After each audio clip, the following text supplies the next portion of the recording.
I'm very happy and glad that I received that award. I've been an entrepreneur since I'm probably 5 years old or something. So and a big part of entrepreneurship and creating your own company is doing the work at the back, in the shadows, and trying a lot of things.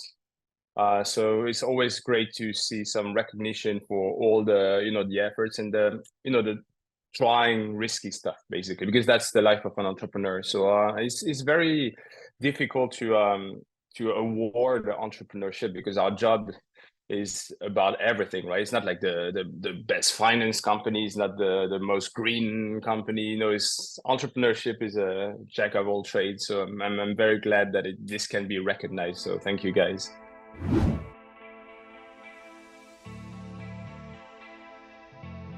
So, it started in my head a long time ago, more than 10 years, but it was not the right time. The tech was not ready. And then suddenly in 2018, we realized, virtual reality is finally getting there. AI is coming right up. So that we felt now was the time. So the idea of Simfinity is based on my personal experience. I like to teach, and I like to learn many new skills and try everything I can, right? So racing a car, climbing, sailing a boat, whatever, you name it, I like to try it.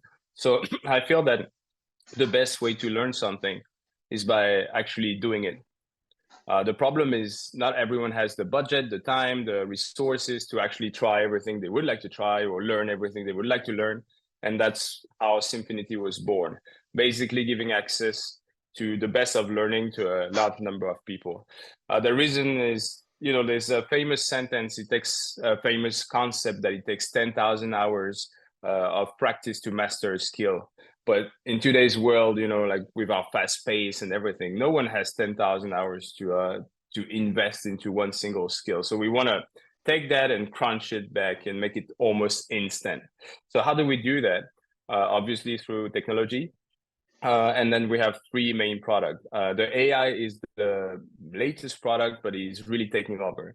So with AI, we create virtual humans, which are trained to our customers' knowledge. So if you're an airline, for example, I'm gonna use a concrete case. If you're an airline, you can put your customer cases in our system. So anything that happened in a plane, a problem, someone was drunk, whatever, you need to train your staff on. You inject it into our system, and we can within seconds create interactive scenarios where every trainee, every crew member can talk to a virtual human, can speak to them by writing as well, and then play the scenario like they were in the plane, right? So the idea is to make it interactive, immersive.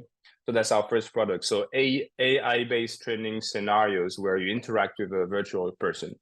The second, which is connected to it, and which was actually our initial idea, is virtual reality.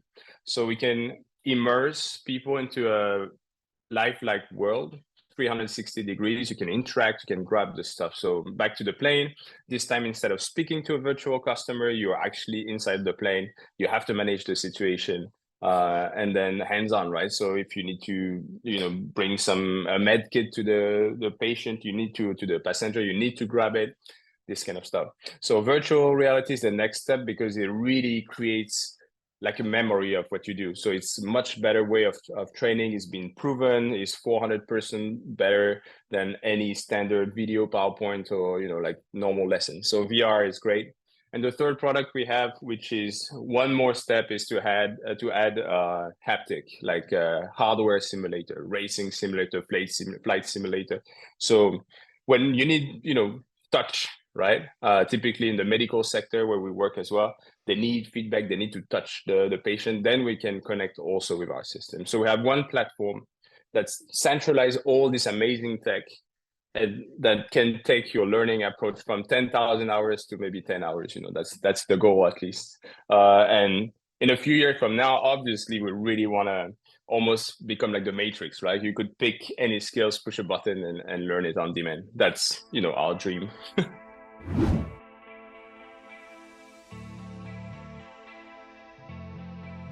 First, we're a tech and AI company. So the great thing is we do not need a lot of people. So we're not a factory here, a human factory. We're more like we only have a bunch of very talented people, no matter what they handle in the company. So we're like less than 20 people. That being said, with less than 20 people, we're able to train like 100,000 people right now, which is, pretty amazing. We were originally based in Zhuhai. That's where I live. My wife is from Hong Kong, so I really know the Greater Bay Area. I've been traveling everywhere around. And then we decided because, actually we wanted to be in Hong Kong way earlier than that, but we know what happened between 2019 and 2022. But once the epidemic was done, we rushed back out because our goal is not to be only in the mainland, but like APAC region, and then it starts by the Greater Bay. So and in Hong Kong, actually, amazingly, the first ever customer we had actually was CU Hong Kong, so the Chinese University of Hong Kong for the medical sector, which we all managed remotely for 3 years without meeting each other. Which is also the magic of what we do, right? We can ship the VR headset or the solution and they can use it. We don't need to be on spot, which means we can deploy training anywhere. So Greater Bay Area is pretty amazing. And we just started to be incubated in Cyberport in Hong Kong, started in March. That's also a good recognition, from the Hong Kong government as a tech company. And so the idea is to really develop this connection between China mainland, Hong Kong, Macau as well. We're developing there, and eventually expand to further away, Singapore. But Hong Kong will be really our central base. It's international. It's very easy to travel. It's connected to anywhere in the mainland within 2 hours. There's no better place than Hong Kong and Zhuhai to operate what we do.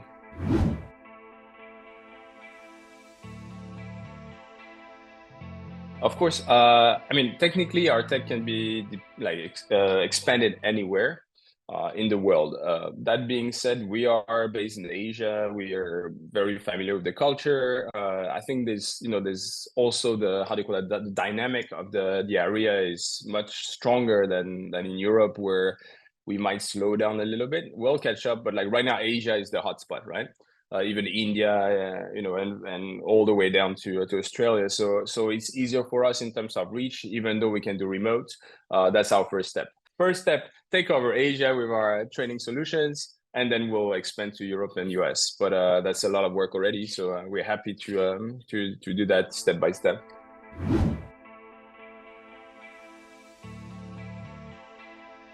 I think so.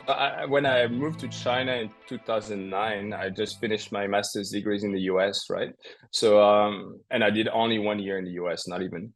So, I never thought about going to China. It was an opportunity that I took to start my first business. No, it's not my first business, but my first business in China, let's say. And I loved it really quickly because that fits kind of my personality, right? Like things change all the time. You can experiment a lot of stuff. People don't really judge you no matter what you try. And then you can fail and start over, like, overnight, basically, right? Like Chinese people, they're really resilient and they keep pushing forward. They don't really look back, and they keep trying stuff. And when I was there, I was like, wow, it's great. And you combine that with when everyone has the same mindset, which is the case pretty much in China, you don't have any blockage, right? So you come up with an idea, you talk to a factory. At some point, I was in the, more on the product side. No one will tell you, I don't know, it's complicated. Everyone tell you, okay, let's go, let's try. So I think that's what seduced me the most in the culture. Of course, there's also difficulties in terms of business, to sign the contracts, all this social approach where you need to spend a lot of time to develop the relationships with the people in charge, tea ceremonies, multiple visits. It can seem frustrating for us Europeans, where we're more straight to business, right? So it's funny because when you think about it, in Europe, we take a long time to explore something, but once it's time to sign the contract, it's fast. And in China, we're very quick to build up something, but then to finalize the agreement, it can take days of not talking about it. So that would be the bit difference in culture. That being said, I think life is very pleasant here. There's great talented people from Hong Kong. We can find some foreigners staff from China. We have talented developer. Our whole dev team is local, basically. So I think, yeah, I mean, I'm very happy here. Otherwise, I would be gone for a long time, right? So China is amazing for a tech company. Zhuhai is very pleasant to live. Hong Kong is great for expanding internationally. So it's the perfect combination here.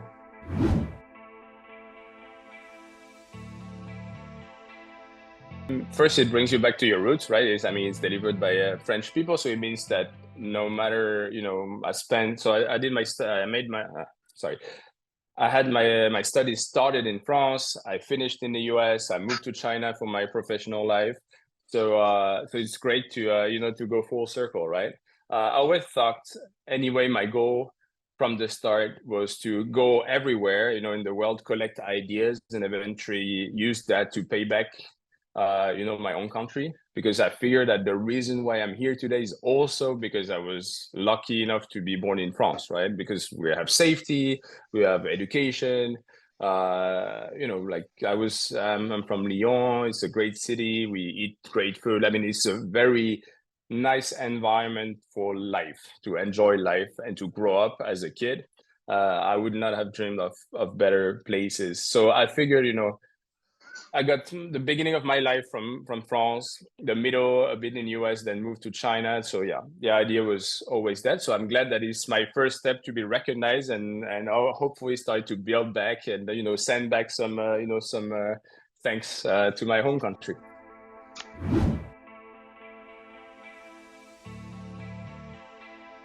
So because we've been very mainland and Hong Kong focused, most of the communication channels for Simfinity are based on WeChat. So we have a WeChat Simfinity account. If you are a WeChat user, you can look for it, and then you'll find it there. But most of the communication is in Mandarin, and then it's very market specific. So for now, we did not deploy a strong presence on the Western side, because since we don't really develop this market. I don't want them to get us get our ideas and products either. That being said, I'm very active on LinkedIn. So I represent the company as well. I think I communicate regularly about our new product, about the whole industry. So if you look for me on LinkedIn, much easier. So follow my profile. I post like 3-4 times a week. I engage with everyone who reaches out. So I would say that would be the ideal media. Website is okay, but we keep pushing new stuff all the time, and then the best to keep in touch is WeChat plus LinkedIn. WeChat, you got the Chinese side. LinkedIn, you got the foreign side. There we go. Go on.